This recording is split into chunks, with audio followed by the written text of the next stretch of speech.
क्या आप भी अपने लिविंग रूम, टीवी लॉन्च और ड्राइंग रूम, डाइनिंग रूम को सेपरेशन करना चाहते हैं और पार्टीशन करवाना चाहते हैं? तो उसका सलूशन लेकर आए हरावन जी door company.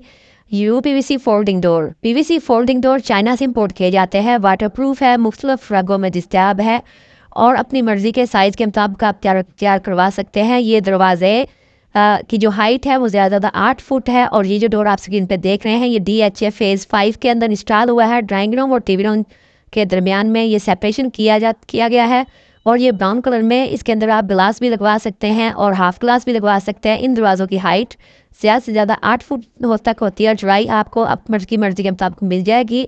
All over Pakistan में आप इसकी डिलीवरी होम डिलीवरी करवा सकते हैं। इसका रेट है 1250 रुपये पर स्क्वायर फुट डिलीवरी के साथ। ऑल ओवर पाकिस्तान किसी भी शहर से आप ऑर्डर दे सकते हैं। नंबर नोट करें 0341 8888 688। फैक्ट्री विजिट करने के लिए एड्रेस नोट कर लें, शादबाग इंटरचेंज